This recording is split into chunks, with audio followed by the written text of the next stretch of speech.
Halo, selamat pagi. Semuanya sudah terdengar ya suara saya? Pagi Pak. Pagi Pak. Pagi Pak. Pagi Pak. Oke, saya ucapkan selamat datang di mata kuliah sistem operasi atau operating system ya. Jadi kita mata kuliahnya sekarang bahasa Inggris, namanya operating system. Selamat datang di mata kuliah operating system di KPP. Mata kuliah ini selama 14 minggu ke depan, saya akan mengajar Anda semua di mata kuliah OS. Bentar. Oke. Untuk dosen pengajar, sebenarnya kita tim lain saya ada juga beberapa dosen, seperti Pak Miftah dan Bu Maya. Namun untuk mata kuliah KPB ini, saya yang mengajar kelas Anda semua. Oke, sebelum kita masuk ke perkuliahan, kita akan berkenalan dulu terkait dengan mata kuliah operating system. Di week pertama ini nanti kita akan bahas ya, mengenai apa itu mata kuliah operating system dan mengapa kita perlu mempelajari beberapa teori terkait dengan operating system. Sebagai informasi, mata kuliah operating system ini adalah perpaduan antara teori sama praktis ya. Nanti beberapa materinya bukan hanya kita akan belajar teori, namun nanti kita juga akan belajar ilmu praktisnya. Nanti teori-teori yang sudah kita pelajari akan kita terapkan langsung di operating system di komputer kita. Sebagai informasi awal juga, oh ya, kalau suara saya kurang jelas, mohon dikonfirmasi ya melalui chat. Jika nanti misalnya suara saya putus-putus atau suara saya terdengar dengan bagus, silahkan dikonfirmasi di chat. Oke ya, langsung dikonfirmasi saja kalau suara saya kurang bagus, karena saya takutnya koneksi internet saya kurang bagus sehingga nanti suara saya tidak terdengar jelas oleh teman-teman sekalian. Oke ya, tapi saat ini sudah jelas ya suara saya hanya ingin konfirmasi saja. Jelas Pak. Jelas Oke. Pak. Jelas Pak, jelas Pak. Oke, terima kasih. Oke, sebagai informasi awal sebelum kita membahas materi tentang operating system ya di week pertama ini, kita akan mempelajari dua operating system di mata kuliah ini, yaitu operating system yang sudah sangat populer atau bahkan mungkin Anda semua sudah pernah memakainya, yaitu operating system Windows ya, Windows 10, dan juga operating system yang free open source, yaitu operating system Linux ya. Nanti kita akan mempelajari dua operating system tersebut. Sebelum UTS, nanti kita akan belajar mengenai operating system Windows. Sedangkan setelah UTS, nanti kita akan belajar mengenai operating system Linux. Ya, mungkin beberapa dari Anda semua sudah pernah mencoba operating system dari Linux ya, yang free, yang open source. Mungkin Anda semua sebelum berkuliah, Anda tertarik mengenai berbagai macam operating system dan Anda mencoba-coba komputer Anda. Dan mungkin Anda sudah punya pengalaman mengenai cara pakai operating system Linux seperti itu. Namun di mata kuliah ini nanti kita akan ulang lagi, kita akan pelajari ya mengenai operating system Linux. Oke, bentar. Oke, jadi kurang lebih seperti itu untuk mata kuliah kita ya. Bentar. Oke, di week pertama ini kita akan berkenalan ya mengenai mata kuliah ini. Nanti akan saya jelaskan mengenai kontrak kuliah ya. Jadi penilaiannya seperti apa untuk mata kuliah ini dan berbagai macam rule terkait mata kuliah operating system. Ya. Dan juga nanti akan saya akan tampilkan sedikit overview, yaitu beberapa materi yang akan kita pelajari selama 14 minggu ke depan. Dan setelah itu, setelah saya menjelaskan mengenai kontrak kuliah dan silabus, nanti kita akan masuk ke materi langsung ya, mengenai pengenalan operating system. Apa gunanya operating system dan mengapa kita mempelajari operating system, dan juga ya mengapa operating system itu merupakan hal yang penting yang perlu kita pelajari. Nah, seperti itu. Dan juga nanti akan saya jelaskan mengenai outcomes atau ilmu yang Anda dapatkan setelah lulus di mata kuliah ini, sehingga dari sana mungkin bisa menjadi motivasi bagi Anda semua untuk mempelajari mata kuliah operating system ini. Oke, langsung saja saya jelaskan ya, langsung saya share screen mengenai mata kuliah operating system. Saya akan share screen link-nya. Oh ya, untuk komunikasi ya, sebelum saya jelaskan silabusnya, untuk komunikasi saya menggunakan dua media. Yang pertama menggunakan ULS ya. Materi-materi di mata kuliah ini akan bisa Anda akses semua di ULS. Sedangkan untuk komunikasi saya prefer menggunakan grup Telegram karena mata kuliah ini mata kuliah yang bukan hanya teori dan juga kita juga mempelajari praktisnya. Dari sana mungkin ada banyak problem ya yang mungkin Anda temui saat Anda menginstall operating system ataupun mencoba beberapa fitur yang ada di operating system Anda. Mungkin nanti Anda mengalami masalah, itu bisa kita diskusikan mengenai grup di grup Telegram. Jadi grup Telegram itu silakan dimanfaatkan semaksimal mungkin, dan karena itu grupnya real time, sehingga nanti jika ada problem dari Anda semua, langsung di-chat saja di grup Telegram, dan akan saya jawab selama saya membaca chat Anda. Jadi misal saya masih aktif ya, saya tidak tidur, dan saya baca chat Anda, nanti akan saya coba respon secepat mungkin, seperti itu. Oke, jadi kita prefer menggunakan grup Telegram. Dan juga grup tersebut bukan hanya media diskusi antara pengajar dengan mahasiswa. Bisa juga nanti Anda memberikan solusi dari problem yang dialami oleh teman Anda. Dan saya mengharapkan peran aktif dari Anda semua. Misalnya ada teman Anda yang mengalami permasalahan ya saat menerapkan konsep tertentu di operating system mereka, Anda bisa memberikan solusi dari sana. Itu yang saya harapkan. Sehingga dari grup tersebut kita bisa membuat ya grup diskusi yang aktif, yang solutif juga, sehingga nanti bisa mempercepat pemahaman Anda semua terkait mata kuliah ini. Seperti itu. Oke ya. Kita langsung masuk saja ke materi ya. Bukan ke materi sih, ke silabus dulu. Ini yang akan kita pelajari selama 1 semester. Kurang lebih nanti setelah Anda lulus di mata kuliah ini, Anda mengetahui tentang dasar sistem operasi. Ya, fungsi-fungsi sistem operasi itu apa? Setelah itu tujuan Anda mempelajari sistem operasi itu apa? Kegunaan fungsi sistem operasi itu apa? Nanti Anda akan ketahui setelah lulus di mata kuliah ini. Dan poin yang kedua, nanti Anda mampu menjelaskan dasar Windows sebagai sistem operasi yang populer. Ya, nanti Anda juga akan mempelajari mengenai berbagai macam fitur yang ada di operating system Windows. Ya, saya yakin pasti Anda semua pernah menggunakan operating system Windows. Namun di mata kuliah ini, nanti kita akan coba menggali berbagai macam fitur ya yang ada di sistem operasi Windows yang mungkin belum Anda dapatkan sebelumnya atau belum Anda coba sebelumnya. Misalnya, contohnya kita akan belajar mengenai bagaimana cara membackup operating system Windows kita. Misalnya laptop kita hilang ya, kita nggak berharap seperti itu. Misalnya laptop kita rusak ya, kita punya backup ya, kita punya backup data dari Windows kita secara keseluruhan. Sehingga nanti kalau kita mau ganti laptop atau ganti komputer, kita langsung recover saja dari data yang kita backup sebelumnya. Ya memang kalau kita membackup operating system Windows itu akan butuh banyak size ya, banyak size memori atau hard drive. Namun dari sana kita bisa mengamankan data kita secara maksimal. Nah, seperti itu. Nanti kita juga akan mempelajari bagaimana cara membuat role di Windows operating system. Misalnya nanti Anda mau pakai komputer, tapi komputer itu digunakan oleh banyak orang misalnya. Nah, bagaimana agar dapat memisahkan data Anda di komputer tersebut? Nah, Anda bisa menggunakan role ya. Anda bisa membuat role di operating system Windows Anda seperti itu. Oke, sebentar. Ya. Nah, yang ketiga nanti Anda setelah lulus di mata kuliah ini, Anda mampu mengadministrasi sistem pada Windows ya. Nah, dan juga Anda mampu mengadministrasi sistem pada Linux. Nah, ini semua intinya adalah nanti kita akan belajar berbagai macam tools yang disediakan oleh operating system Windows dan juga yang disediakan oleh operating system Linux. Harapannya nanti setelah Anda lulus di mata kuliah ini, Anda memiliki knowledge atau pengetahuan untuk bisa melakukan administrasi pada operating system Windows dan Linux.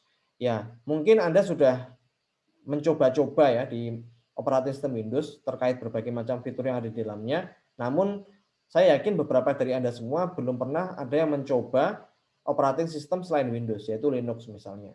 Nah, nanti kita akan pelajari, ya kan? Ya, harapannya nanti Anda semua interest ya, karena ini hal yang baru. Anda belum pernah menginstal operating system selain Windows. Harapannya nanti Anda semua bisa interest ya, sehingga Anda motivasi Anda bisa lebih untuk bisa mempelajari operating system Linux. Nah, dari sana knowledge yang akan Anda dapatkan akan lebih bermanfaat seperti itu. Ya, kenapa kok kita harus mempelajari sistem operasi Linux sih? Kan sudah ada Windows. Kenapa kok kita belajar operating system yang lain? Windows ada udah mudah ya kan. Pekerjaan saya sudah terselesaikan semua menggunakan sistem operasi Windows. Namun ada kalanya kita harus berpikir bahwa sebenarnya di dunia ini ya, di real world ini banyak ya banyak komputer yang dijadikan sebagai komputer server yang menggunakan operating system Linux. Nah, kenapa kok Linux? Karena Linux itu free, setelah itu juga powerful karena dia open source ya, sehingga developer dari komputer server bisa istilahnya itu adalah mengoprek operating system Linux dengan lebih leluasa, sehingga fitur-fitur yang sebenarnya tidak bisa kita lakukan di Windows, tapi kita bisa lakukan di Linux. Nah, seperti itu. Dan saya yakin di real case-nya di banyak komputer server ya itu menggunakan operating system Linux karena dia lebih murah, kita tidak perlu bayar lisensinya, otomatis kita bisa menghemat banyak biaya di sana. Dan juga kita bisa leluasa untuk memodifikasi operating system tersebut. Oke, maaf suara saya kurang jelas. Jelas, Pak. Jelas, Pak. Jelas, Pak. Jelas, Pak. Silakan nanti kalau kurang jelas langsung di interrupt saja nggak apa-apa, biar nanti saya tahu. Karena kita kuliahnya online ya, koneksi internet sangat berpengaruh. Oke, kurang lebih seperti itu ya, overview yang akan kita pelajari selama 14 minggu ke depan. Untuk bukunya, ini Anda bisa lihat, ini bukunya free ya, Anda bisa searching di Google. Buku yang akan kita gunakan untuk materi ini adalah buku dari William Stalling sama Andrew S. Tenenbaum. Ada dua buku yang akan kita gunakan di sini. Yang William Stalling ini itu lebih ke arah konsep ataupun teori dari operating system. Jadi beberapa teori ya yang mendukung bagaimana operating system itu bisa berjalan. Itu Anda bisa baca bukunya William Stalling. Ini karena versinya 2012 ya. Mungkin sekarang ada versi yang lebih baru dan itu free ya. Anda bisa download di Google nanti versi yang terbaru. Sedangkan yang Andrew S. Tenenbaum ini juga dasar teori dari operating system. Anda bisa download juga. Ini versi yang 2014. Ya, mungkin ada yang versi terbaru, nanti silakan Anda cari sendiri di Google. Namun kurang lebih nanti materi-materi yang Anda dapatkan di dua buku ini itu sudah terangkum di mata kuliah ini, sehingga ya harapannya di mata kuliah ini nanti tanpa harus membaca bukunya, Anda bisa mendapatkan teori-teori yang ada di buku tersebut dengan mengikuti perkuliahan ini. Oke. Untuk dosen pengajarnya ada saya ya, saya Naufal. Sorry, tadi saya belum memperkenalkan diri ya. Nama saya Naufal, Anda bisa panggil saya Naufal. Selain saya ada juga Pak Felix, Bu Maya, dan Pak Miftah. Jadi ada 4 pengajar. Nah, jangan khawatir, materi-materi yang dipelajari di kelas yang lain itu sama dengan yang kita ajarkan di kelas ini. Ya kurang lebih seperti itu untuk pengajarnya. Ya mungkin dari teman-teman sekalian belum pernah ada yang saya ajar ya, karena saya lihat beberapa dari Anda semua adalah angkatan 2020. Nah, sehingga saya belum pernah mengajar angkatan yang terbaru, angkatan 2020. Mungkin Anda pernah diajar oleh Bu Maya di mata kuliah Computer Organization and Architecture ya, di COE, yang anak-anak informatika. Ya, namun yang dari SIB ataupun dari multimedia, ya mungkin belum pernah saya ajar ya. Ya ini saya Naufal yang akan mengajar Anda semua selama 14 minggu ke depan di mata kuliah operating system. Oke, untuk perkuliahannya modelnya adalah ceramah dan simulasi. Mungkin ceramahnya hanya 30%, simulasinya 70%, karena harapan saya Anda lebih banyak untuk praktik dibandingkan menerima teori dari dosen pengajarnya. Sehingga nanti Anda bisa langsung mencoba, karena saya merasa bahwa perkuliahan ini akan lebih efektif jika Anda aktif untuk mencoba. Ya kan? Semakin banyak problem yang akan Anda temukan, saya yakin ilmu yang Anda dapatkan akan lebih banyak. Sehingga saya sangat senang jika ada seorang mahasiswa yang banyak problem waktu instalasi ataupun waktu menjalankan beberapa konsep operating system, karena pasti dia akan mendapatkan pengalaman dari sana. Jadi semakin banyak problem yang Anda temukan, maka Anda akan mendapatkan semakin banyak knowledge. Kalau lancar-lancar saja ya juga nggak apa-apa sih. Cuman biasanya saya membandingkan ada mahasiswa yang banyak menemukan problem.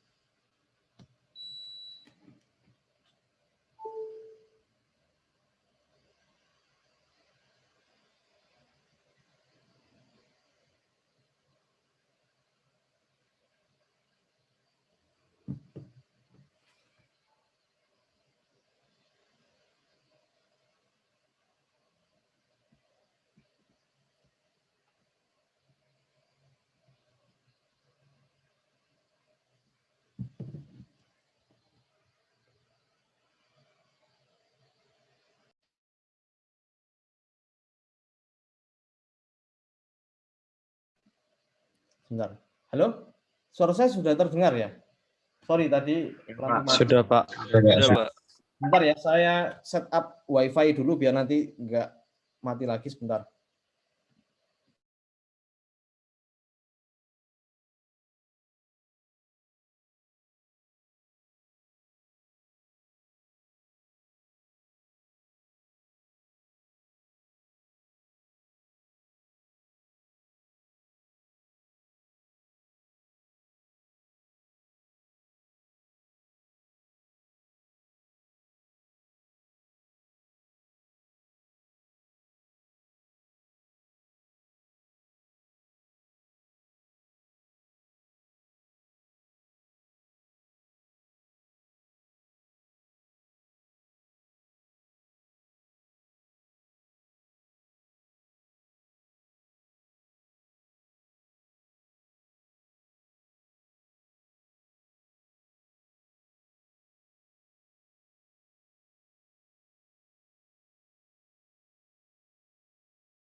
Halo, sudah terdengar ya suara saya?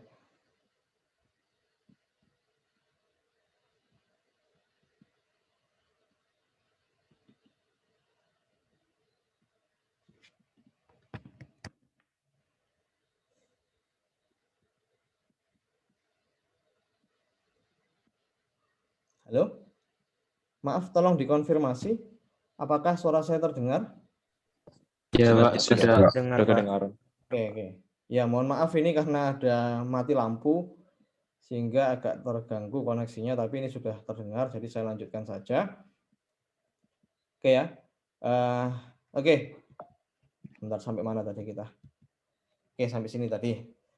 Jadi mata kuliah ini adalah teori dan praktis. 30%-nya teori, 70%-nya praktis. Untuk penugasannya adalah individu dan kelompok. Nanti ada beberapa tugas yang bisa Anda kerjakan secara individu dan ada juga beberapa tugas yang Anda kerjakan secara berkelompok. Dan untuk materinya, kita ada 14 ya materinya. Mulai dari sebelum UTS, nanti kita akan belajar mengenai pengenalan komponen sistem atau hardware dan sistem operasi.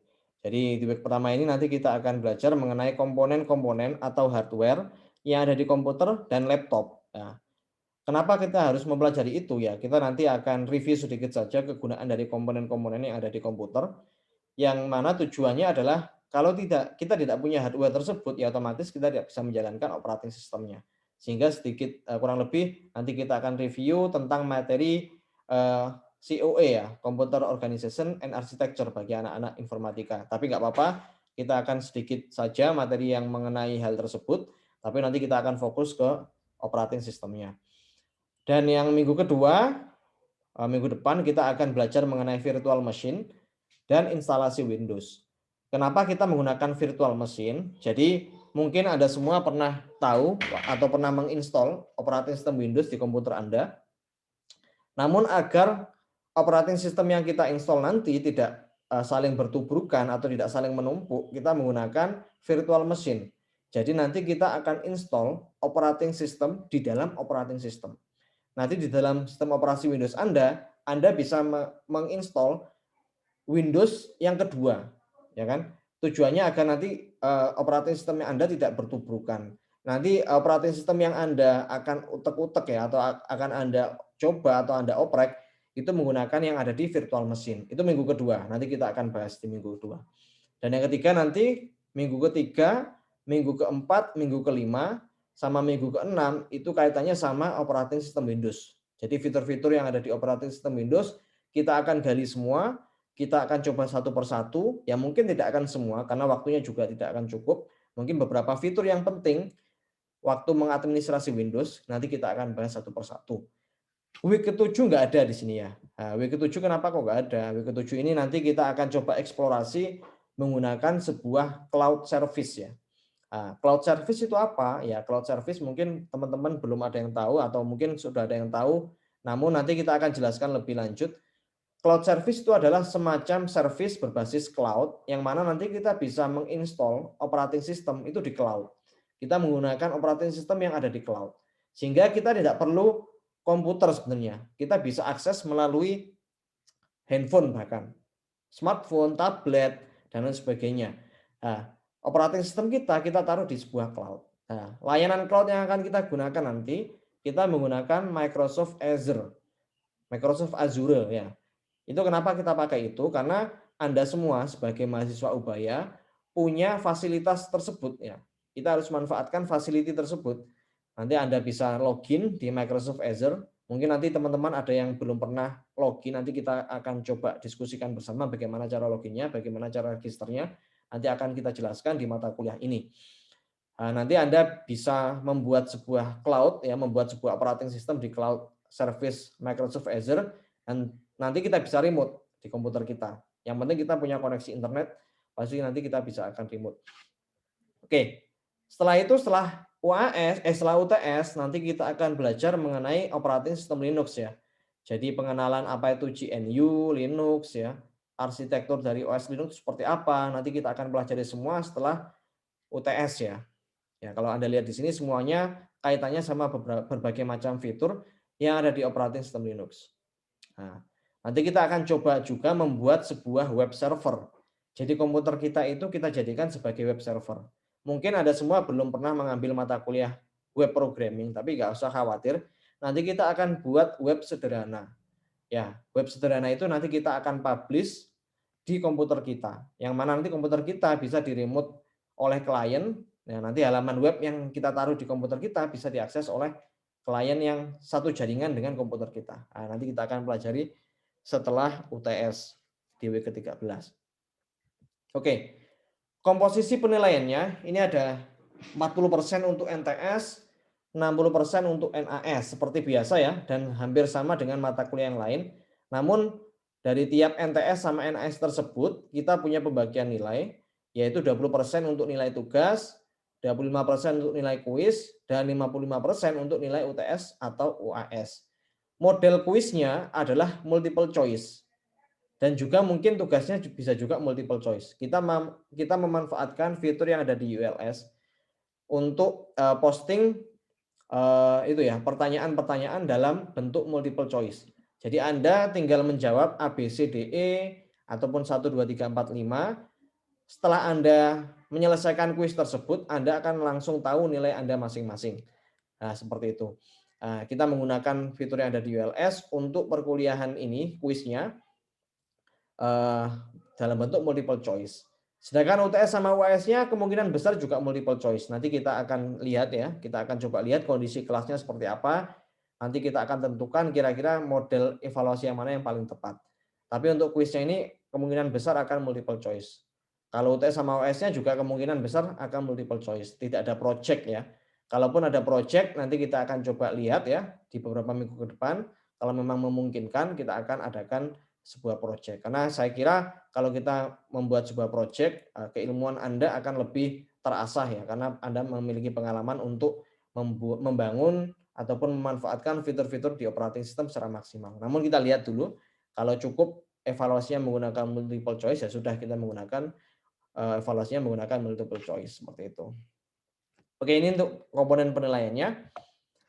Kita lanjut. Nah, sampai sini mungkin ada pertanyaan. Silakan kalau ada pertanyaan bisa ditanyakan terkait dengan silabus mata kuliah operating system ataupun komponen penilaiannya dan lain sebagainya. Silakan Anda tanyakan, saya sediakan waktu untuk bertanya. Silakan ya, kalau mau tanya bisa menggunakan fitur chat, bisa juga langsung speak ya di Zoom. Ataupun nanti kalau ada pertanyaan di luar kuliah juga nggak apa-apa, kita manfaatkan grup Telegram. Oke ya. Mungkin ada pertanyaan, silahkan ya. Kalau ada pertanyaan bisa langsung tulis di chat ya. Kalaupun saya lagi menerangkan, Anda ada pertanyaan, silahkan bisa memanfaatkan fitur yang ada di chat. Oke, silahkan kalau ada pertanyaan.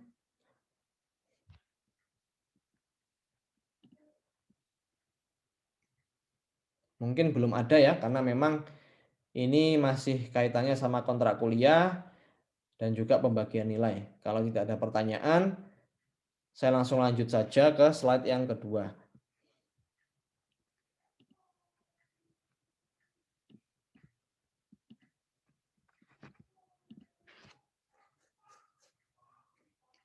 Oke, setelah kita membahas mengenai silabusnya, kita akan langsung masuk ke materinya.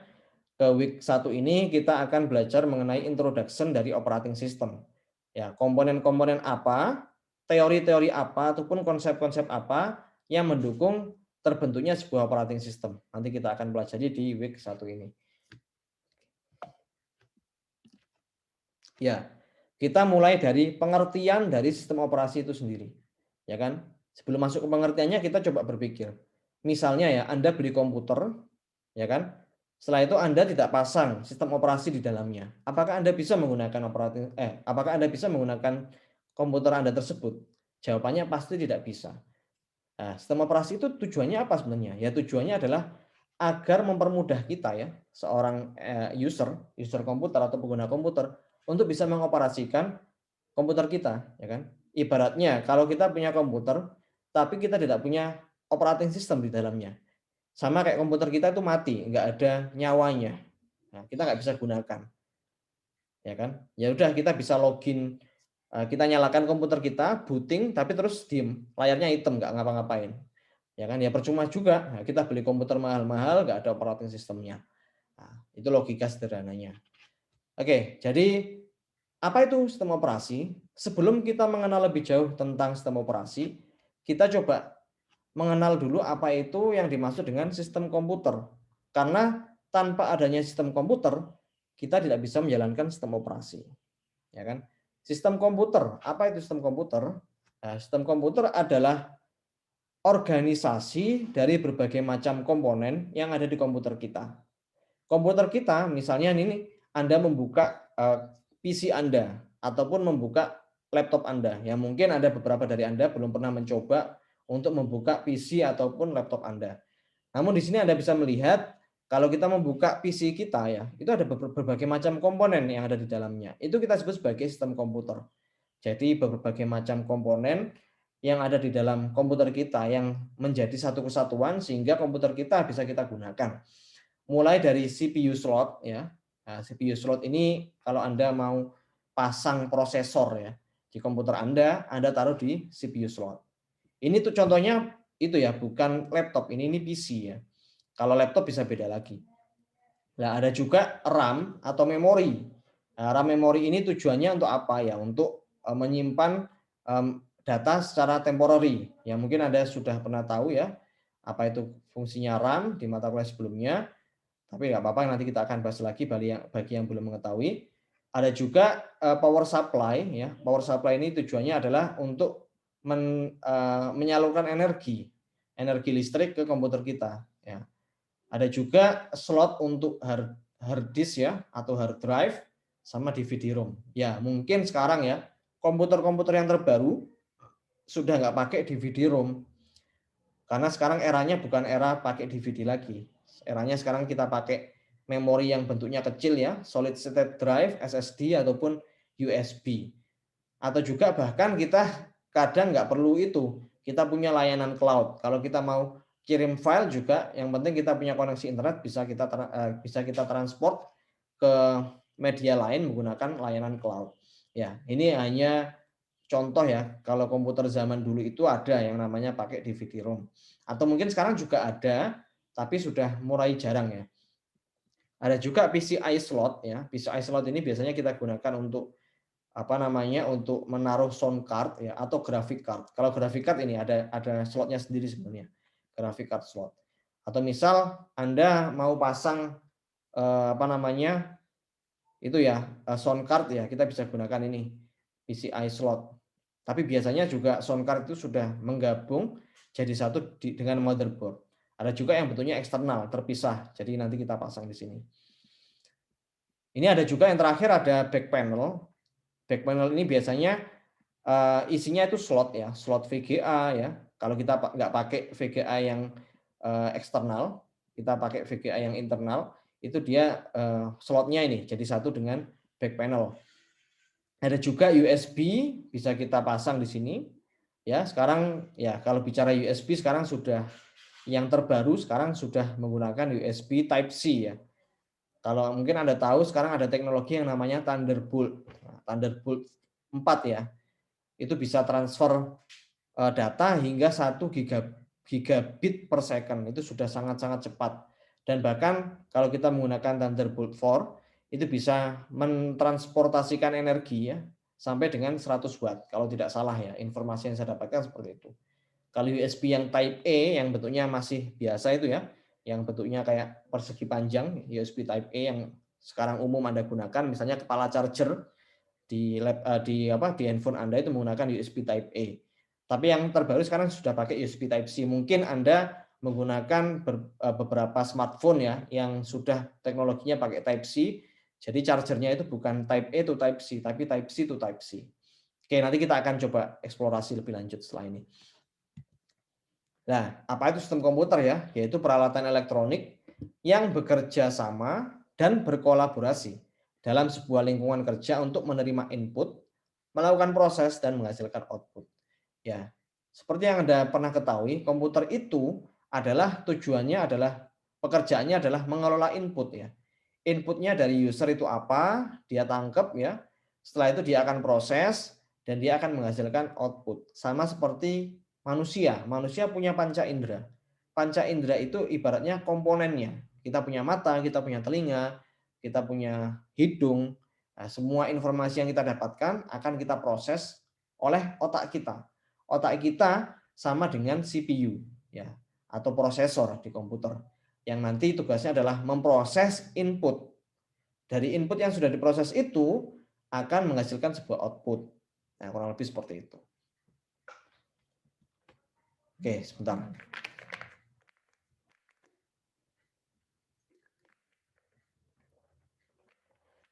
Oke, kalau ada pertanyaan silahkan langsung itu ya.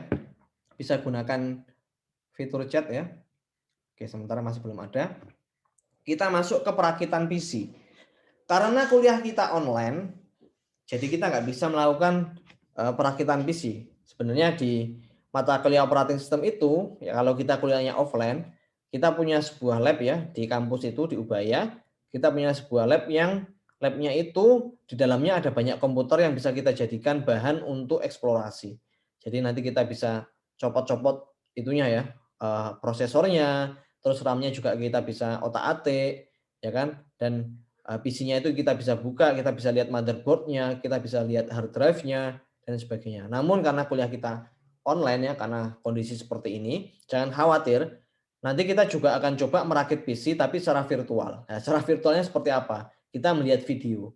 Nah, jadi kita melihat video yang nanti akan saya share, video tersebut nanti Anda bisa lihat ya, itu adalah proses dalam melakukan perakitan PC, seperti itu. Nanti bisa Anda lihat.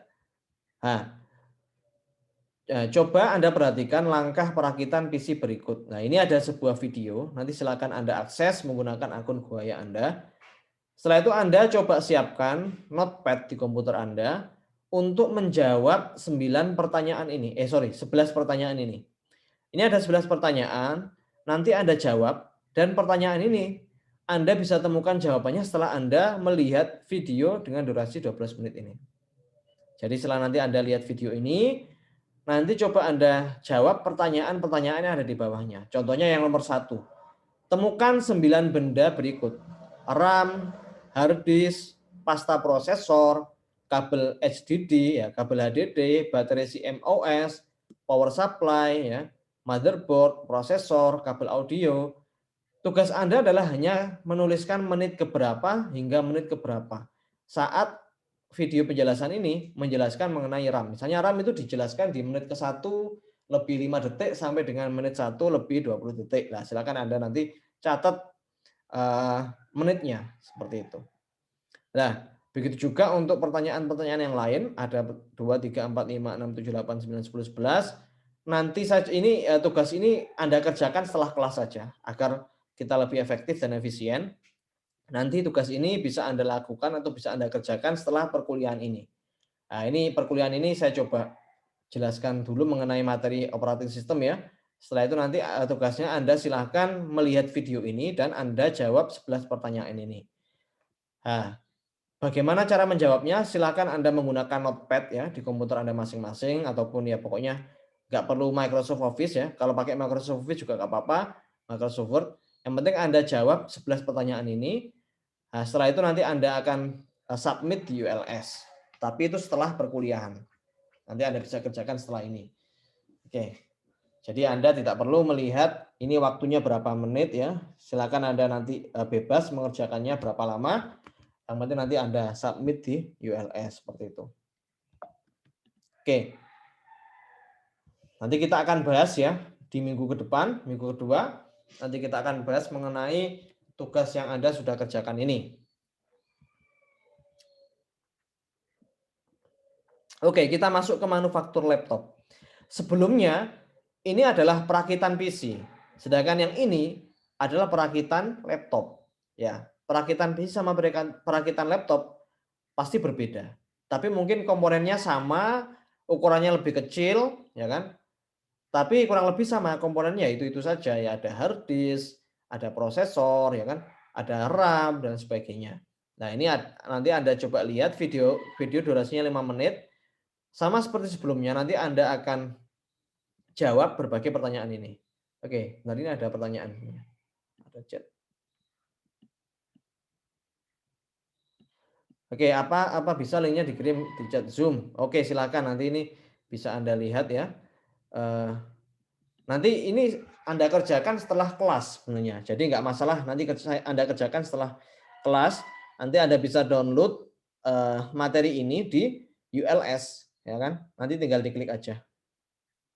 Ya, Anda bisa kerjakan setelah kelas saja biar nanti bisa lebih efektif ya.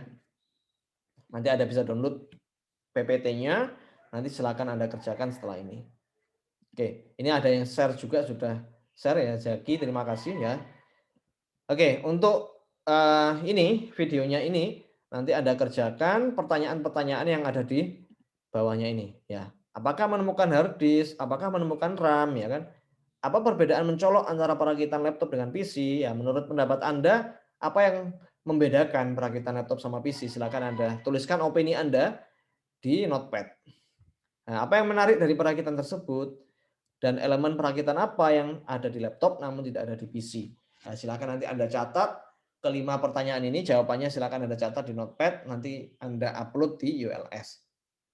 Oke, Waktunya bebas ya, nggak harus 5 lebih 15 menit. Silakan nanti Anda lihat setelah perkuliahan ini, tidak apa-apa. Oke, nanti juga kita akan bahas mengenai elemen perakitan laptop. Ya, jadi laptop yang nanti ada di video itu nanti kita akan bahas minggu depan. Kira-kira elemen-elemen apa yang ada di dalamnya nanti kita akan bandingkan dengan proses perakitan PC seperti itu. Oke, mungkin sampai sini ada pertanyaan sebelum kita lanjut ke materi selanjutnya.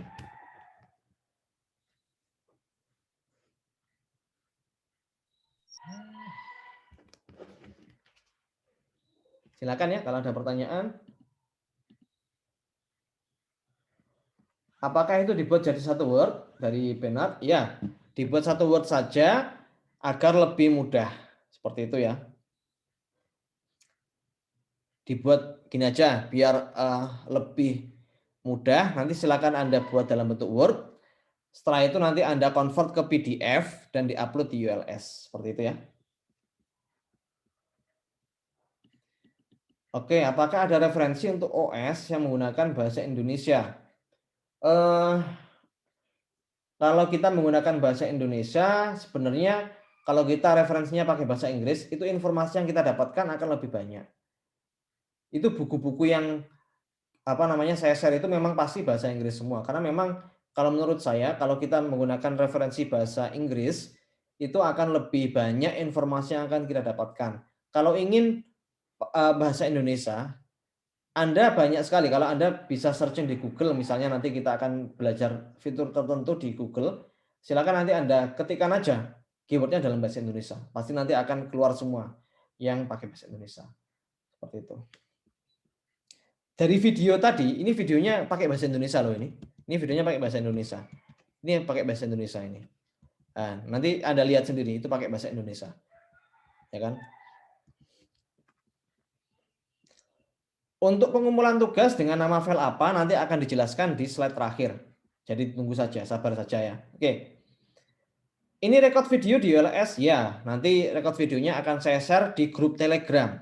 Nanti akan saya upload di YouTube. Nanti Anda bisa lihat di grup Telegram. Karena kenapa nggak saya share di ULS? Karena kalau saya share di ULS nanti akan bertuburukan dengan kelas lain ya kan. Padahal ini kan kita kelas KPB. Nah, kita punya grup sendiri di Telegram. Nanti videonya akan saya share di sana. Tugasnya kapan ya itunya? Maksudnya mungkin ini ya Zaki uploadnya ya kapan ya? Nanti H+2. Nanti juga akan saya jelaskan di slide terakhir. Itu pengumpulannya adalah H+2 setelah perkuliahan ini. Seperti itu. Oke, silakan ada pertanyaan lain? Permisi, Pak. Ya, silakan. Mohon maaf dengan siapa ini? Ari, Pak. Vicky Ari. Ya. Ya. Selamat. Ini memang di share screen discussion saya sama teman saya ini PPT Bapak agak kepotong. Memang seperti itu atau bagaimana, Pak? Oh, sorry. Yang Anda lihat sekarang apa? Tulisannya pembahasan elemen perekatan laptop. Seperti itu. Iya, tapi nggak tengah gitu, Pak. Jadi agak mencolok ke kanan. Oh, iyakah? Sebentar ya. Saya coba. Iya, Pak. Sekarang kelihatan apa? Masih agak kayak terpotong gitu, Pak, sebelah kanannya. Kayak terzoom gitu Pak jadinya. Oh, sebentar ya. Saya stop. Iya. Saya share lagi.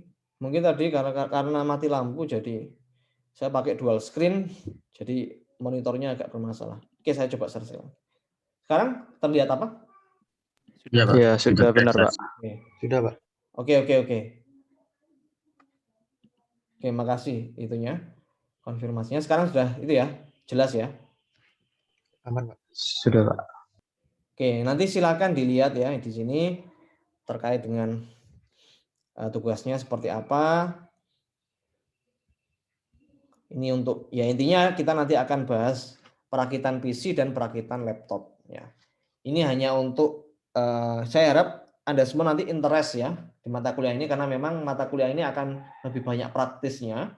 Nanti Anda akan mencoba-coba berbagai macam fitur yang ada di operating system Anda. Dan juga kita kan juga belajar mengenai perakitan PC kan ya, walaupun memang secara virtual kita hanya melihat video, namun ya harapannya nanti Anda bisa interest dan Anda bisa menjawab berbagai macam pertanyaan yang ada di sini. Oke. Oke, ada pertanyaan lagi mungkin? Silakan. Kalau ada pertanyaan silahkan chat ya. Kalau saya lagi menjelaskan nggak apa-apa, silahkan ditanyakan langsung saja melalui chat. Nanti akan saya baca setelah ini. Ya.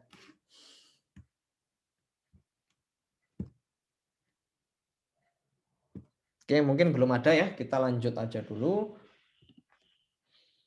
Oke, kita masuk ke sistem operasi. Ya. Sistem operasi adalah sistem yang bertindak sebagai perantara antara pemakai software dan hardware. Pemakai itu kita, software itu ya aplikasi yang kita gunakan di komputer kita, dan juga hardware. Semuanya ini, software dan hardware ini, itu jalan di operating system. Software itu akan jalan di operating system. Kalau hardware ini mendukung adanya operating system, ya kan? Jadi kalau kita nggak punya hardware-nya ya nggak mungkin komputer kita nyala kan ya. Pemakai itu ya kita. Ya. Antara pemakai kita, software sama hardware bisa saling berkomunikasi dengan bantuan sistem operasi seperti itu. Sehingga perangkat lunak atau perangkat keras mudah dipakai dan perangkat lunak komputer dapat digunakan secara efisien. Nah, itu disebut sebagai sistem operasi. Jadi kalau Anda lihat di sini melalui grafik di sini ya, chartnya sistem operasi itu posisinya di sini, ya kan? Aplikasi sama pengguna itu posisinya di sini. Perangkat keras di sini. Jadi sistem operasi itu sebagai perantara ya, perantara antara pengguna, aplikasi dan perangkat keras. Seperti itu. Jadi ya, operating system itu letaknya di tengah, dia sebagai perantara antara software sama hardware. Sama misalnya Anda pakai Microsoft Office, Anda beli lisensinya, tapi Anda nggak punya Microsoft Windows, nggak punya sistem operasi Windows, ya Anda percuma beli aplikasi tersebut, nggak bisa dijalankan, ya kan? Nah, itu gunanya di operating system. Dia sebagai perantara antara software, antara hardware, dan antara pemakai komputer tersebut. Seperti itu. Ini berbagai macam tugas yang dilakukan oleh sistem operasi. Banyak sekali tugasnya. Ini hanya beberapa tugas yang saya coba jelaskan di sini. Ada sebagai proses manager, ada sebagai memory manager, ada sebagai device manager, ada juga sebagai file manager. Contohnya untuk file manager. Anda punya laptop, Anda punya hard disk, tapi Anda nggak punya operating system. Anda mau menaruh file Anda di hard disk Anda. Apakah bisa? Pasti tidak bisa. Nah, gunanya operating system itu adalah dia memanage sebagai perantara user untuk memanage file di komputer mereka masing-masing. Ada juga sebagai device manager. Anda punya printer, Anda punya monitor, Anda punya keyboard, Anda punya mouse, ya kan? Anda juga punya komputer. Bagaimana cara Anda memanfaatkan berbagai macam hardware tersebut ya? Anda ingin memanfaatkan printer Anda ingin memanfaatkan monitor Anda ingin memanfaatkan keyboard sama mouse Anda, pasti dengan bantuan operating system. Seperti itu. Ada juga memory manager dan proses manager. Ya. Saat operating system Anda berjalan di komputer Anda, pasti operating system itu akan manage proses sama memori. Jadi misalnya Anda ingin multitasking, Anda membuka berbagai macam aplikasi, Anda membuka browser, Anda membuka Microsoft Office, ya kan? Anda membuka Zoom, ya, Anda membuka game bahkan. Ya, bagaimana komputer itu bisa mengorganisir agar aplikasi-aplikasi tersebut bisa berjalan secara bersamaan. Pasti dengan bantuan memory manager sama proses manager. Karena operating system kita akan mengalokasikan memori untuk tiap aplikasi yang kita jalankan. Dan juga akan mengalokasikan proses untuk aplikasi yang kita jalankan. Nah, jadi resource yang ada di komputer kita yang akan mengatur adalah operating system. Yaitu tujuannya adalah agar resource yang ada di komputer kita itu bisa berjalan dengan efektif dan efisien. Pasti yang mengatur semua adalah operating system. Sama kalau Anda membuka task manager, misalnya Anda menggunakan operating system Windows, Anda membuka task manager. Anda bisa melihat di sana kira-kira proses atau CPU yang digunakan itu berapa persen, memori yang digunakan itu berapa persen, ya kan? Nah, network yang sedang berjalan itu berapa megabyte per second, Anda bisa lihat semua di task manager. Task manager itu adalah merupakan fitur yang disediakan oleh operating system untuk melihat pemakaian resource dari komputer Anda. Nah, itu gunanya dari operating system. Anda juga bisa lihat di sini berbagai macam tugas yang bisa dilakukan oleh operating system. Mulai dari mengatur interaksi antara hardware dan software. Nah, misalnya Anda ingin ngeprint ya, ingin ngeprint dokumen Anda menggunakan printer. Bagaimana caranya agar Microsoft Office, Microsoft Word Anda bisa berintegrasi dengan printer Anda, pasti dengan bantuan operating system. Dan mengetahui ada perangkat baru yang terpasang, ya misalnya Anda colokin ya device baru di komputer Anda, pasti akan ada notifikasi. Ya, notifikasinya yang memberikan siapa? Ya operating system. Mengatur berbagai macam files and folders. Ini kaitannya sama file manager tadi. Anda punya hard disk, Anda kelola file-file Anda di sana, Anda bisa menyimpan, membaca, ya kan, mengupdate berbagai macam file yang ada di komputer Anda dengan bantuan operating system. Ada juga aktivitas OS itu adalah membantu pembagian penggunaan memori. Nah ini misalnya Anda multitasking ya, bagaimana agar Anda bisa melakukan hal tersebut. Anda bisa multitasking, menjalankan berbagai macam aplikasi dengan waktu yang bersamaan. Itu pasti juga tugasnya operating system, agar resource yang digunakan itu bisa balance antara setiap aplikasinya. Dan menghandle peringatan dan error pada sistem. Ya, misalnya komputer Anda bermasalah, mungkin Anda punya pengalaman, misalnya baterai laptop Anda rusak. Nah, ya kan? Mungkin operating system Windows itu bisa memberikan notifikasi, oh baterai Anda rusak, ya kan? Baterai Anda kurang bagus ini, waktunya diganti. Nah, itu juga tugasnya operating system. Dan memanajemen keamanan sistem. Nah, data-data yang ada di komputer Anda, bagaimana bisa aman, Anda bisa enkripsi, Anda juga bisa memberikan hak akses di komputer Anda. Misalnya Anda punya komputer, terus komputernya itu dipakai oleh lebih dari satu pengguna. Nah, bagaimana agar data saya itu aman di komputer tersebut? Anda bisa buat role ya, role pengguna di komputer Anda. Misalnya Anda buat login lebih dari satu. Misalnya Anda, terus orang tua Anda, adik Anda menggunakan komputer yang sama, Anda bisa membuat itu kan, membuat kayak role ya, role user yang menggunakan komputer Anda itu siapa saja dan apa yang bisa diakses oleh mereka semua. Nah, itu seperti itu kegunaan dari operating system. Nah, ini bentar. Sebentar ya, saya coba.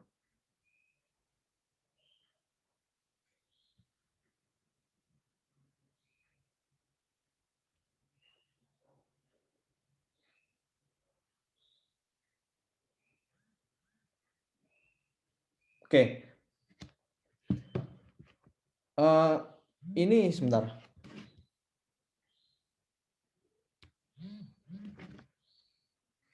Ini ternyata ada mahasiswa yang ketinggalan nggak baca email mungkin ya. Masih pakai itu ya, link yang ada di email yang di email oleh Pak Joko mungkin ya. Sebentar, saya coba share dulu. Ini sebentar, saya coba share.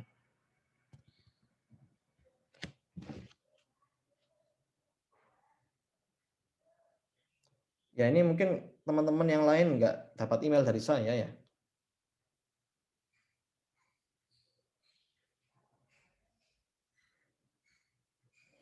Oke.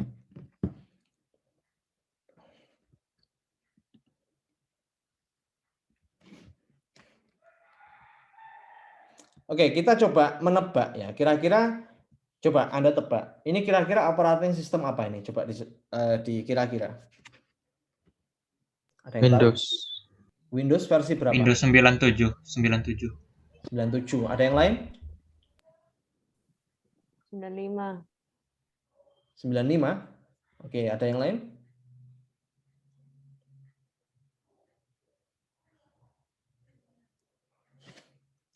Sembilan lima, 97, atau ada yang 9 yang lain?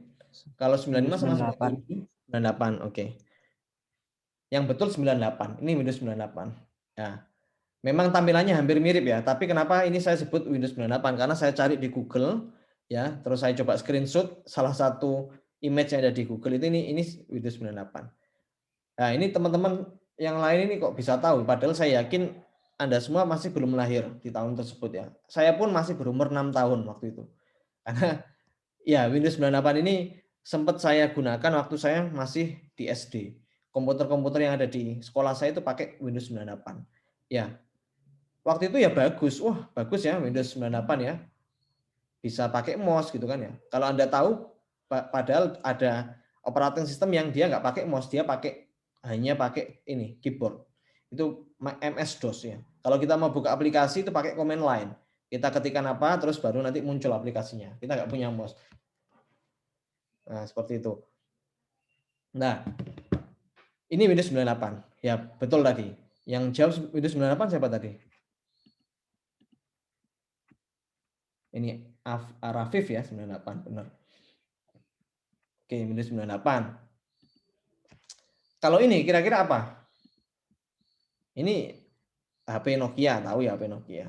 Tapi ya, coba tebak, apakah HP Nokia ini dia pakai operating system? Kalau kita menggunakan HP Android sekarang, ya kan, itu pasti punya operating system, yaitu pakai itu ya Android versi KitKat, Android versi Jelly Bean, versi ya Android 10, Android 11, Android ya versi yang terbaru kan sekarang 11. Nah ini kira-kira coba ditebak, kira-kira ini pakai operating system apa? Ada yang tahu? Symbian. Sorry, siapa ini? Ini dengan siapa? Symbian, Pak. Symbian. Yang jawab Felicia. siapa ini? Felicia. Oke, ya betul. Pakai Symbian ya. Ini juga bisa jawab ini, pakai Symbian. Padahal waktu itu saya yakin Anda mungkin baru lahir ya. Tahun 2004 sampai tahun 2008 ya, 4 tahunan. Waktu itu sangat populer ya. Kalau orang punya HP kayak gini tuh sudah dianggap orang kaya gitu. Oh, bagus HP-nya. Padahal ya kayak gini. Kalau kita lihat sekarang ya kayak ketawa kan ya. Ini HP-nya nggak touchscreen, masih pakai apa namanya? Pakai kalau kita ngetik SMS itu untuk satu huruf aja butuh beberapa ketikan ya. Sekarang kalau kita pakai touchscreen, tinggal ketik itunya saja, angka apa namanya hurufnya sudah langsung keluar. Nah ini dulu pakai itu operating system Symbian. Itu juga cukup populer ya waktu itu. Banyak sekali ya game ya, banyak sekali aplikasi yang bisa kita gunakan di sana. Kepopulerannya itu sama dengan kepopuleran operating system Android sekarang. Namun ya seiring berjalannya waktu, udah ada touchscreen, Nokia ini nggak mengikuti zaman dia. Dia tetap pakai apa Symbian dan mungkin waktu itu dia menggunakan Windows ya, Windows Phone, tapi juga nggak bertahan lama. Akhirnya ya dia kalah bersaing dengan brand-brand yang terbaru, ya kan, seperti itu.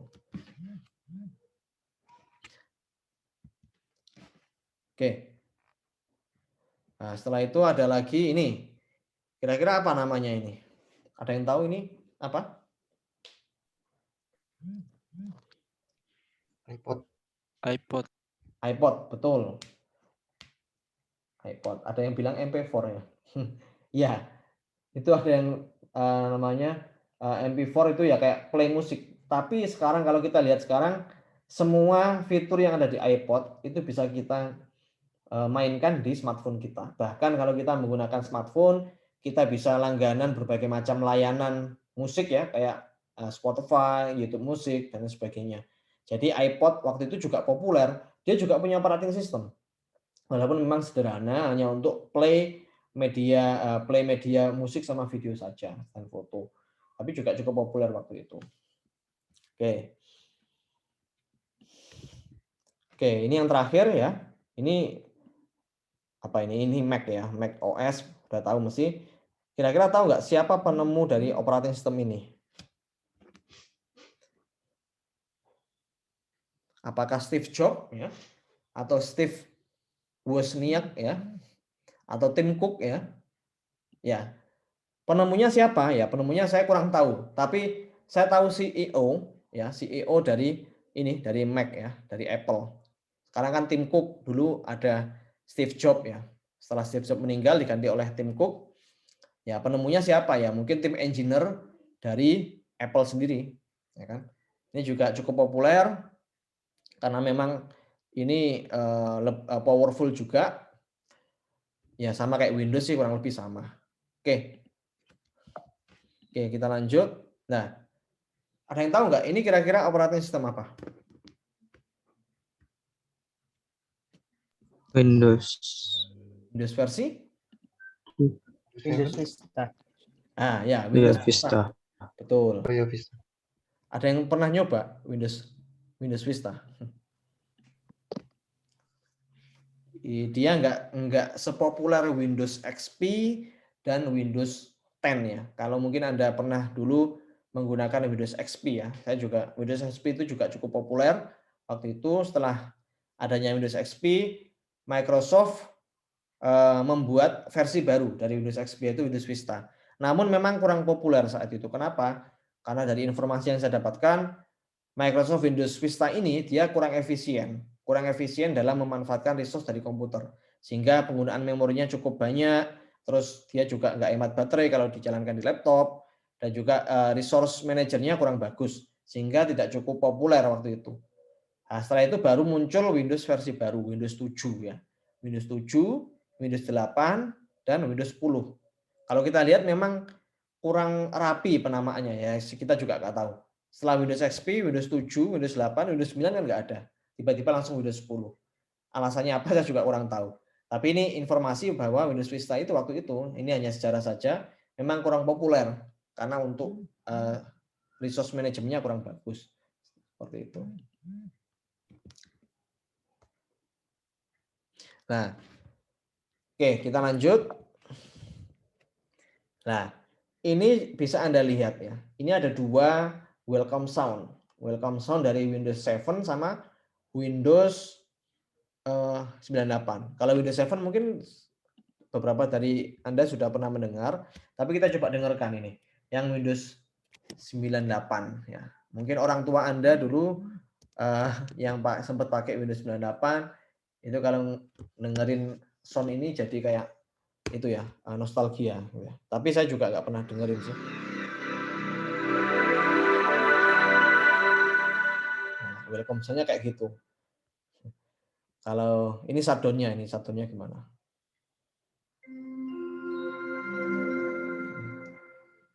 Nah, jadi kayak gitu ya suaranya. Kalau yang Windows 7, nah Windows 7 pasti sudah tahu semua sih. Karena mungkin Anda semua juga sudah pernah menggunakannya. Tapi kita coba dengar.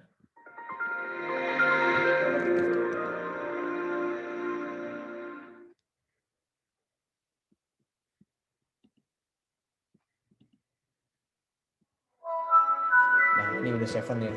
Suaranya kayak gitu. Kalau Windows XP gimana? Coba kita lihat Windows XP. Windows XP.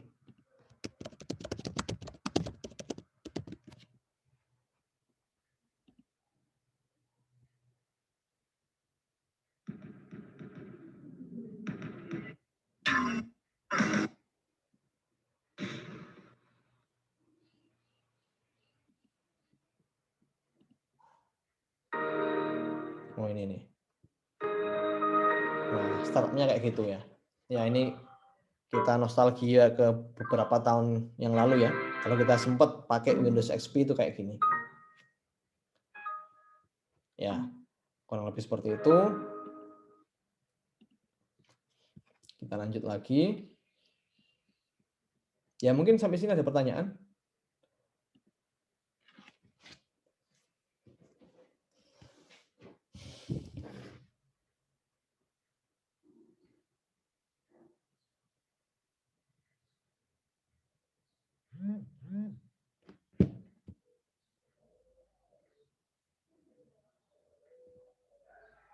Oke, belum ya. Kalau belum ada pertanyaan, kita lanjut. Oke, ini berbagai macam sistem operasi. Seperti yang Anda lihat di sini ada berbagai macam ya. Ada Windows, ada Mac OS, ada Linux, ada Unix, ada Windows Phone, ada Symbian, kayak yang dijawab tadi.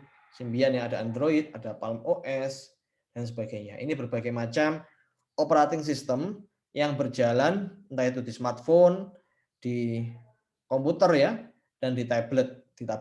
Nah, seperti itu. Nah, sistem operasi yang akan kita pelajari selama 1 semester ini adalah Windows dan Ubuntu. Ubuntu itu apa? Ubuntu ya Linux ini. Linux itu istilahnya itu Linux itu kernel ya. Jadi Linux sama kayak Windows. Windows punya berbagai macam versi. Ada Windows 10, ada Windows 7 dan sebagainya. Linux pun seperti itu. Tapi Linux itu dia punya berbagai macam versi yang lebih banyak. Ada Ubuntu, ada Linux Mint, ada Kali Linux, ya kan, ada ya dan sebagainya, ada Red Hat dan sebagainya. Nah, tapi untuk perkuliahan ini kita menggunakan Ubuntu. Kenapa pakai Ubuntu? Karena Ubuntu ini merupakan sistem operasi Linux yang UI-nya mudah bagi pemula atau bagi beginner. Jadi saya pilih, jadi tim pengajar memilih Ubuntu ini karena memang operasinya akan memudahkan bagi beginner atau pemula. Ya, ini kalau nanti lebih advance lagi ada banyak ya, kalau distronya Linux itu istilahnya distro ya, ada Ubuntu, ada Linux dan sebagainya. Tapi kita menggunakan Ubuntu di mata kuliah ini. Setelah UTS ya, kita akan nanti pelajari sistem operasi ini.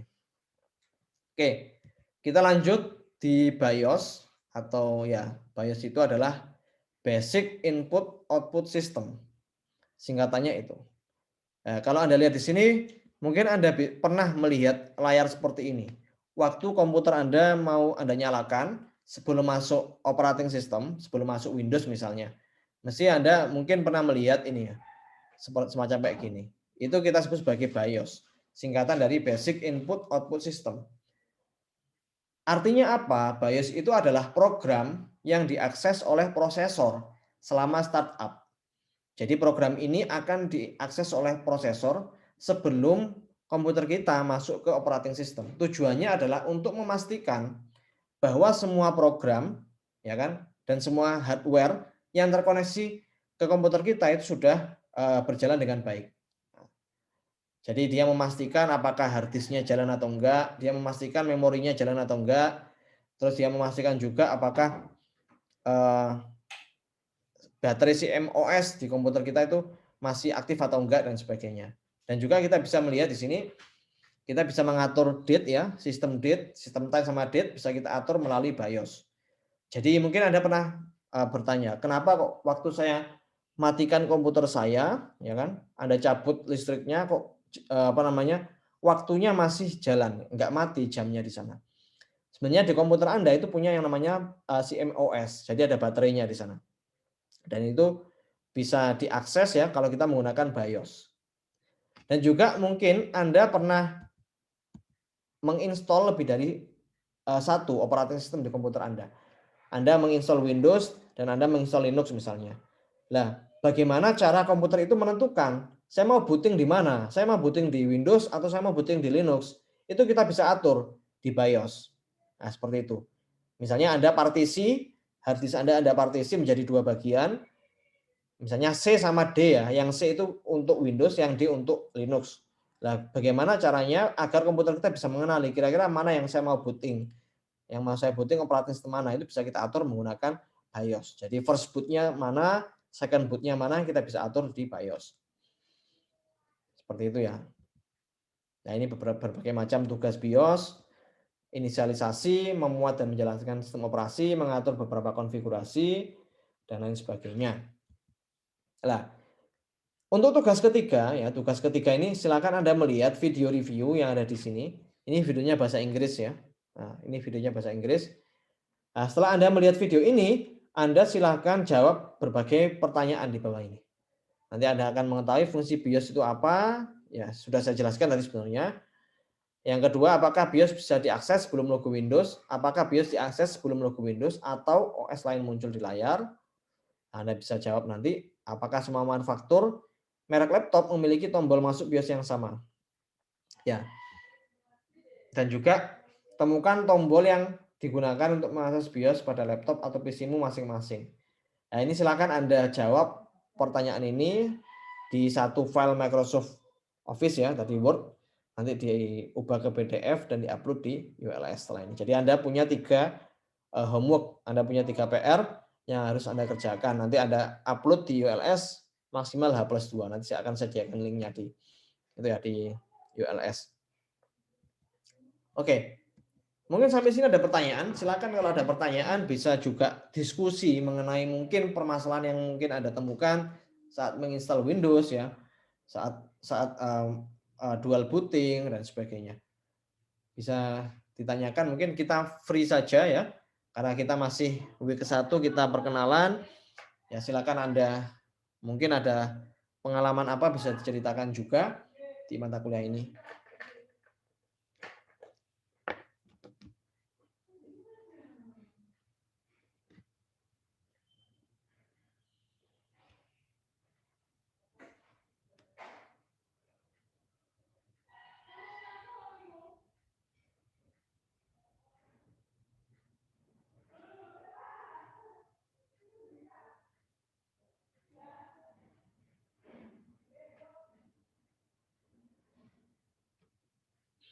Oke, belum ada pertanyaan ya. Oke, kalau belum ada pertanyaan, kita lanjut mengenai overview untuk week kedua. Nah, week kedua besok kita akan mencoba untuk install Windows. Tapi kita nggak install di komputer kalian masing-masing. Kita install pakai VirtualBox ya. Jadi kita nggak install Windows di partisi yang berbeda dengan hard disk Anda. Tapi nanti kita akan membuat komputer virtual. Nah, komputer virtual itu adalah nanti Anda menginstall VirtualBox ya. VirtualBox itu kayak komputer virtual. Nanti Anda bisa install Windows 10 di dalam VirtualBox-nya. Tujuannya agar nanti risikonya akan kecil. Kalau misalnya nanti Anda salah install, kan nggak sampai hilang nanti data-data di komputer Anda. Kalau Anda menggunakan VirtualBox. Jadi nanti Anda bisa mengoprek operating system Windows itu menggunakan VirtualBox. Seperti itu.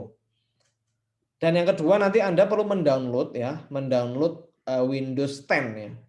Yang versi 64 bit di link berikut ini. Nah, ini Anda harus punya akun Microsoft Azure yang dari kampus. Kalau belum register, silakan register dulu agar Anda bisa download Windows 10 ini. Ini memang agak besar ya, size-nya sekitar 4 GB, tapi mau gimana lagi karena kita kuliah online, kita harus juga download. Kalau mau install Windows ya juga harus download ISO-nya, dan nanti Anda punya pengalaman, knowledge bagaimana step by step menginstal operating system. Nah, seperti itu. Nah, ini saya coba demokan ya. Nanti Anda coba login di Imagine by ACID. Kalau belum punya akunnya, nanti Anda daftar dulu di MyUbaya ya.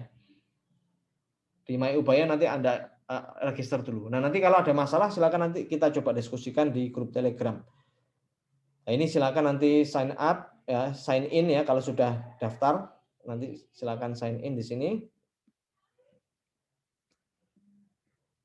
Nah, ini Anda bisa lihat di sini di tab software ya. Tab software. Nanti Anda cari yang namanya Windows. Ini gratis ya. Karena Anda punya fasilitas ya, dimanfaatkan aja. Nggak usah khawatir kalau sudah dipakai apakah lisensinya hilang. Nggak hilang. Nanti kalau Anda uninstall, lisensinya tetap Anda pegang. Nggak bakal hilang lisensinya. Nah, ini Anda bisa lihat. Silakan di-download yang versi yang Windows 10 Education. Ini ada berbagai macam ya. Windows Education, Windows Education N. Ini ada Windows Education yang version 20H2. Kita download yang versi yang paling atas saja ini. Jadi nanti silakan ada download ini. Ini ada view key-nya. Nah, view key-nya ini bisa Anda lihat di sini. Nah, ini view key-nya. Terus ini URL-nya untuk download-nya. Ini nanti ada download di sini. Tinggal di copy, di paste, nanti otomatis akan download. Nah, ini saya nggak download karena memang saya sudah download sebelumnya, jadi nggak saya download. Saya close. Nah, seperti itu. Nah, itu yang nanti perlu Anda lakukan untuk persiapan week kedua. Seperti itu. Anda download VirtualBox ya. VirtualBox ini gimana ya? Tinggal copy aja di Google atau klik ini ya. Klik ini. Nanti akan diarahkan ke halaman website VirtualBox-nya. Nanti kita akan bahas bagaimana cara install Windows 10 menggunakan VirtualBox ya. Ini silakan download. Nah, kita pakai Windows, kita download yang Windows, nanti download, kita jalankan seperti itu. Nah, oke, seperti itu. Oke, kita kembali lagi. Nah, setelah Anda siapkan, ya disiapkan dulu aja, di download, tapi nggak usah diinstal. Nanti installnya minggu depan kita akan coba install bareng-bareng. Nah, oke, setelah itu nanti kalau sudah, ya ini ada alternatif. Kalau misalnya kita mau menggunakan dual booting juga bisa. Jadi kalau tadi kan ada cara yang pertama kita pakai VirtualBox. Ada cara yang kedua kita pakai dual booting. Nah, dual booting ini ada plus minusnya sih sebenarnya. Tapi karena kita perkuliahan kita banyak ngoprek operating system ya. Jadi kalau kita menggunakan yang VirtualBox tadi, risikonya akan lebih rendah. Kalau misalnya Anda salah download, salah install, kan bisa langsung diinstal ulang lagi. Kalau pakai dual booting ini akan sangat berisiko. Kalau misalnya nanti Anda nginstallnya di partisi yang salah. Nah, nanti bisa jadi komputer Anda, data-data Anda bisa hilang semua. Nah, ini kalau kita menggunakan dual booting. Tapi kalau tertarik pakai dual booting ya silahkan. Tapi saya rekomendasikan menggunakan yang ini, yang virtualisasi pakai VirtualBox. Nah, oke. Ini untuk yang terakhir, saya overview sedikit terkait tugasnya. Nanti silakan Anda kerjakan tugasnya tadi ada 3 ya. Perakitan PC, perakitan laptop, sama praktikum BIOS. Nanti silakan Anda kerjakan di dokumen, nanti di PDF. Setelah itu nanti di-upload di ULS. Maksimal H+2. Format namanya seperti ini. Oke ya. Oke, silakan, mungkin ada pertanyaan sampai sini. Saya kira cukup untuk perkuliahan kita hari ini. Silakan nanti kalau ada pertanyaan ditanyakan terkait tugasnya atau terkait tadi materi kita hari ini. Silakan kalau ada pertanyaan bisa ditanyakan.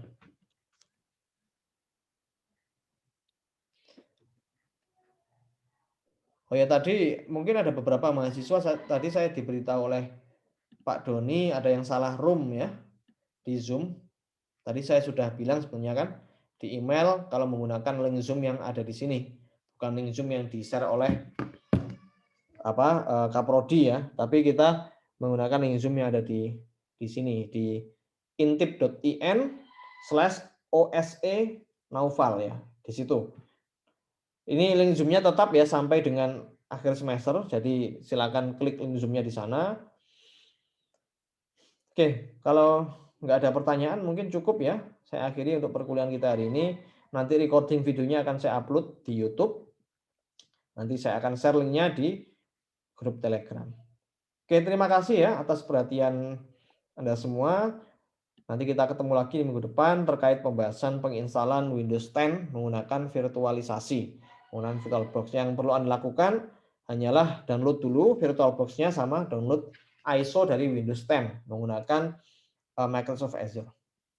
Oke, kalau nggak ada pertanyaan, saya akhiri ya untuk perkuliahannya. Selamat pagi. Terima kasih. Pagi, Pak. Makasih, Pak.